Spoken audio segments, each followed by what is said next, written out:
Hey everybody, Zach Woods here. Welcome back to the next episode of Uprooted. I turned on the oven way too early and I'm also wearing a lot of waffle texture.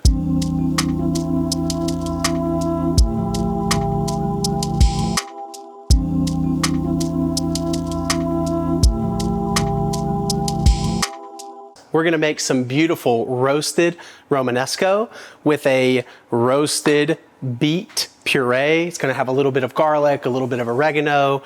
There might be a bay leaf involved. So come along with us and let's go for a ride on this cooking journey. First things first, I'm gonna get my beets started.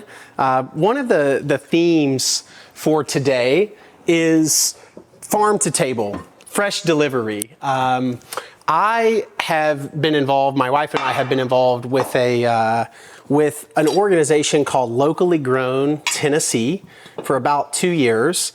And in preparation for this episode, we were like, what should I make? What should I make? I literally sent the idea over to Nigel and I said, what do you think about this? It looks beautiful.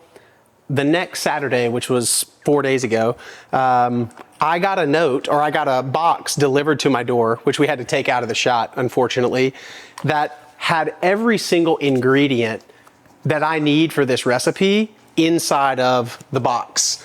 And I just thought that was such a beautiful kind of connecting point on the concept of Uprooted. Kind of what we're doing here is looking to eat locally wherever possible, and obviously sort of build and feed off of the community that grows our food and ultimately connects the food. So big shout out to Mark Casara from Locally Grown Tennessee, and also for Mr. Devlin, who owns Delvin Farms, where all of this produce that you see today is working out. Taking these beets, you can roast them in the skin for about 30 minutes. I'm gonna pop them in a 425 oven, which again, was way too damn hot.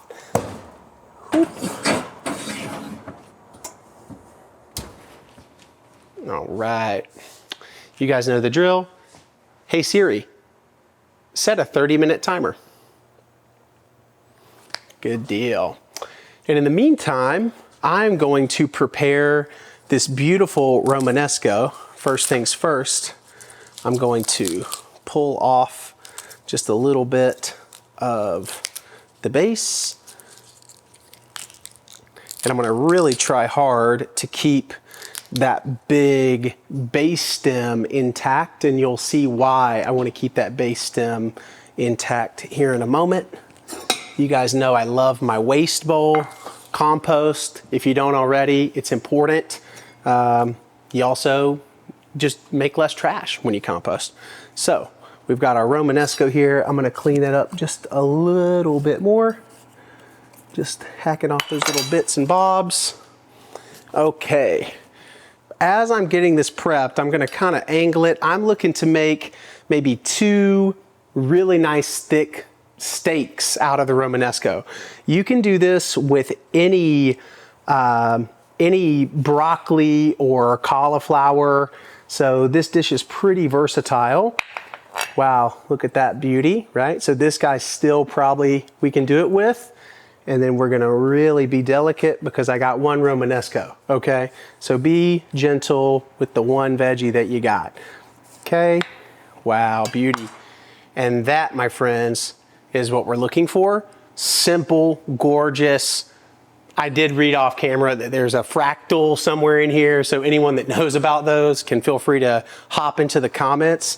I'm gonna do my very best, and I might botch it live, to salvage this little section. Wow, okay, cool. So I did get another steak out of that side, so we have 2. And then I'm gonna take this guy, I'm gonna do 1 more chop down. Let's see. I think I got 3 there, which is excellent. So we're of course gonna put the pretty one in the pan because that's what cooking shows are all about. But I'm also gonna be roasting these up, and we'll have them beautifully plated once our roasted beet puree is all toasted up in a little while. Also, because we're never one to waste, I had again, in the farm box delivered by Locally Grown Tennessee, I had some beautiful broccoli and cauliflower florets that Mark brought over. So I'm gonna have 2 pans going, one that's gonna be making these beautiful kind of Romanesco steaks, and the other one that's just gonna be sauteed cauliflower of various variety and various color. So I'm gonna chop those down here in a moment, but first I'm gonna get my olive oil heating up in the pan and start to pre-season that. So hop on over with me and we'll get our pan going. Now for this dish, we are gonna add a pretty good bit of olive oil to the pan. Key reason for that is, one, because it lets us hold the Grazza bottle in our hands longer, and yes, we're still looking for a sponsorship. And 2, it allows us to more easily baste with our spoon the top of the Romanesco steak. So we're not being wasteful here. We're also not trying to show off that we got a whole lot of olive oil. We're doing this for a purpose. We're gonna not deep fry the Romanesco, but we are gonna get this to you know, where the thing is slightly submerged, at least on the bottom half. We'll let the olive oil start to warm up. I'll be mindful of that. We'll also be adding some beautiful herbs into the olive oil to help bring out some of the aromatic flavor and texture, bring this to a crisp and put it on top of our goodies. In the meantime, I am going to stack my little Romanesco babes, bring this over, and I'm gonna get to chopping some of our cauliflower.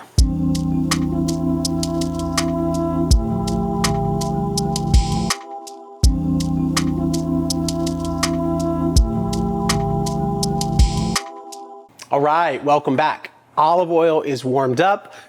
We're gonna take our Romanesco and cauliflower florets over. We're gonna spice our olive oil, bit of a pro tip, and then we're gonna get to searing some Romanesco steaks. So come on with me. All right, so our olive oil, nice and toasty. Keep in mind that olive oil is a pretty low smoke point oil, which means you don't want to overheat the olive oil whenever you start. I'm just putting a little bit of black peppercorn in here, and I'm also going to add 2 beautiful bay leaves that were sourced from none other than our very own Nigel Callisto's bay leaf tree, which he has at his house. This is going to add just a beautiful perfume to the Romanesco steaks. So you can even see, look at this beautiful, beautiful bubbling. You can see that it's already extracting some of the oils. That lets me know that our temperature is right.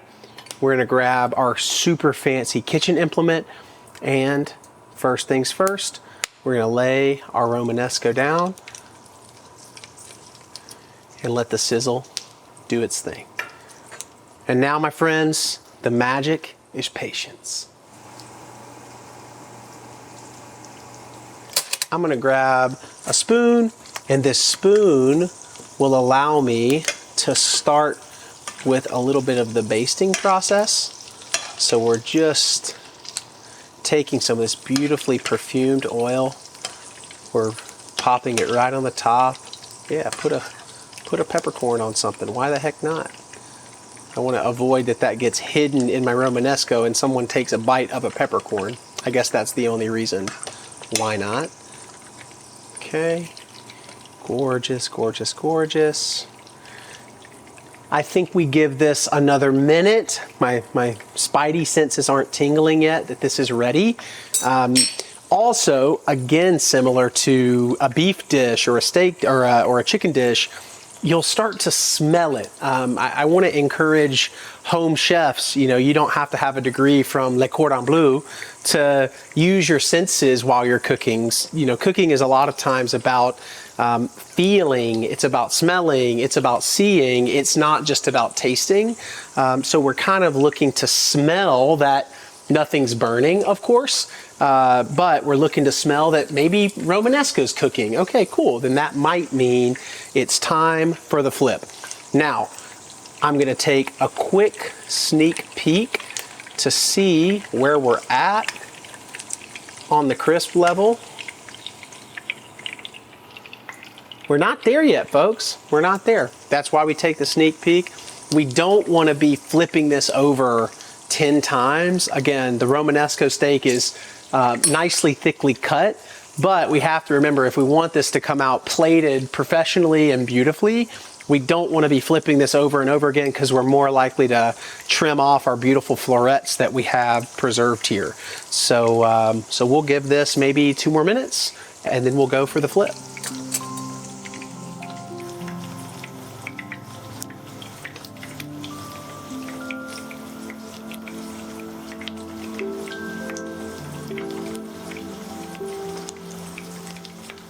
All right, folks, we have given this another couple of minutes. I'd say all in, we're 6 minutes in here, and we are gonna do the all important peak test one more time.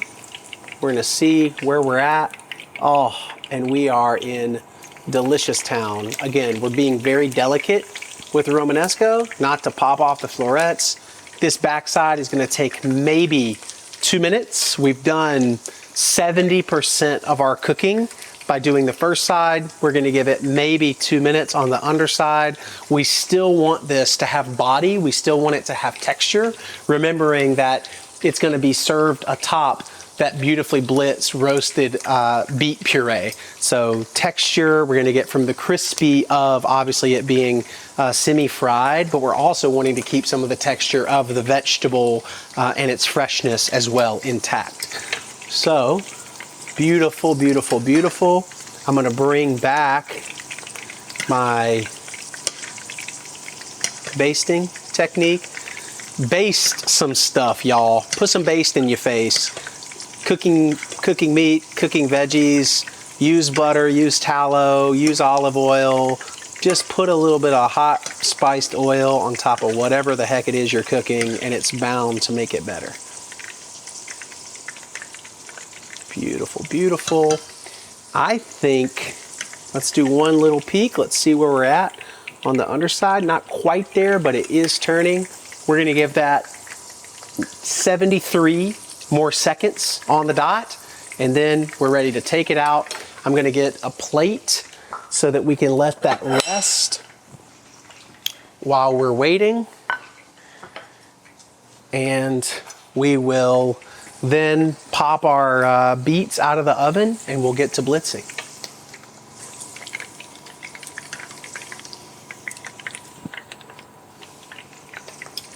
I think it's beautiful. Now, bear in mind, number one, you're cooking at home, okay?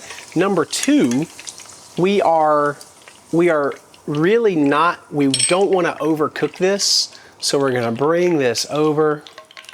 We're just gonna sit this on our plate. We're gonna let that rest for maybe 2 minutes so it's not too hot. We're whipping up our puree here in a second, and then we're gonna be ready for some delicious root farm to table magic. Okay, we are just getting our last of florets. And folks, please never, ever, ever, ever, ever get rid of olive oil that has done a job. This is going to bring our beet puree to the perfect mouthfeel, the perfect texture. So we'll keep this on the oven, and right now we're gonna go check our beets, make sure that they are fork tender. All right, we did kick the oven up to 450 because it was going too slow. We're gonna bring this out just a hair. Look at that. What we're gonna do, take our fork, and that is really nice, excellent. Okay, we're gonna take these over to the sink. We're gonna pop off the peel, and then we'll get to blitzing. All right, folks, when you're doing home cooking, ingenuity is of the essence. I have had to figure out a way on a timeline. You got dinner guests coming over. You chose to put the beets in the oven. They got really hot. I am figuring out an ingenious, I think, way to get the skin off of these bad boys without burning my hand or ruining every kitchen towel that I own. So I've already processed 7 of the 8 of these. I'm working on my last one. I'm just holding it in the tongs. I'm rotating it around, and I'm getting all the skin off. Viewer Choice Award or Note to Home Chef. This is much easier with the large ones than it is with the small ones, but we are there. We have all of our beets prepped and ready. I'm gonna pop that guy actually in the sink. And then we are on to making our puree. So we're gonna get our blender ready. We pop this top off. First things first, we're popping in our peeled beets for the puree.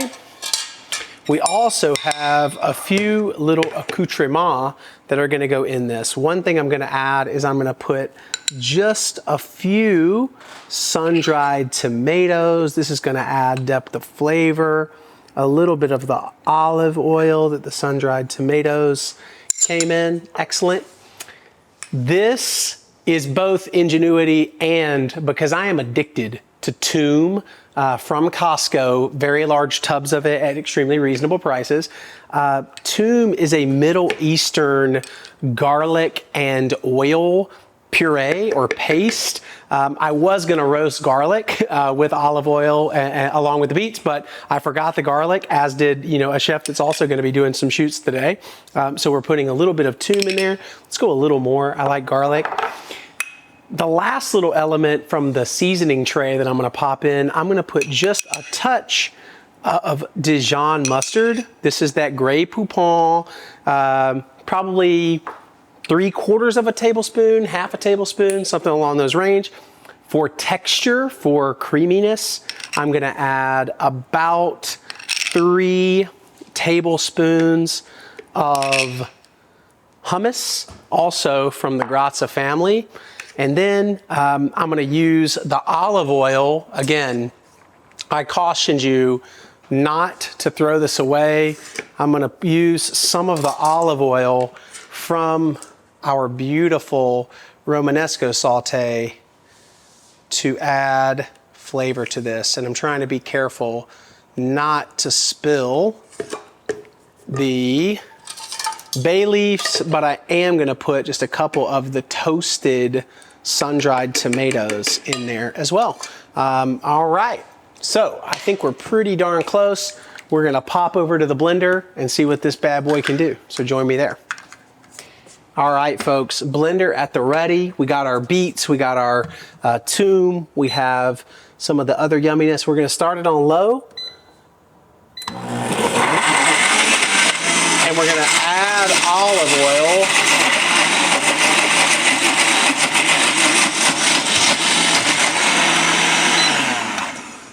Little bit of shake up, little bit of shake up, little bit of shake up.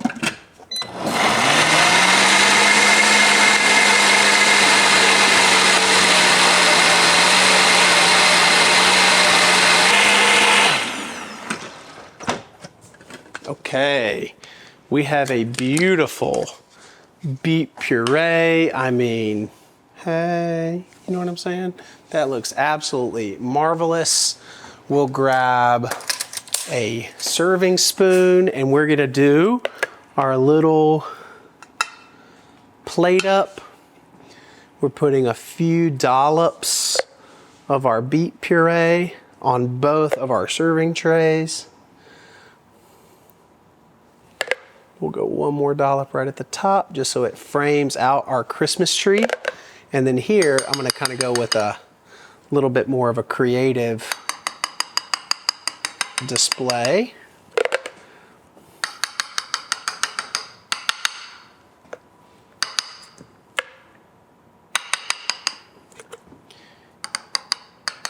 Okay, beet puree off to the side. We got to get our beautiful serving tongs. We're grabbing our Romanesco. We just rest that into the puree. We're going to take our beautiful, we made a super simple little vinaigrette. There's a little bit of cilantro in here, some balsamic vinegar. Plate that right over the top. Romanesco 1 done.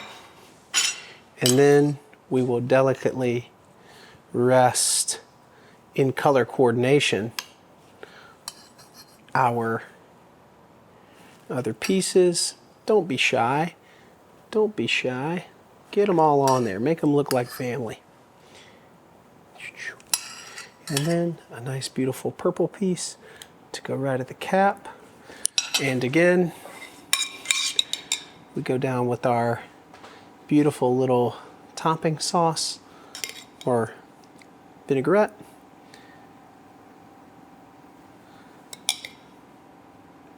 And our last touch, because as you may have seen, we used almost none of this during the production of this meal.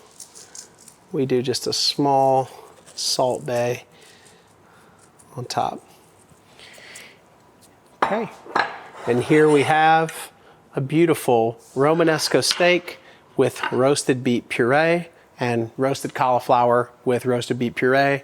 Again, from the farms of Tennessee, straight to your table. Hope you enjoy, really have enjoyed having you on the episode of Uprooted, and support your local farmers. It's really important. Also cook something at home. Catch you next time.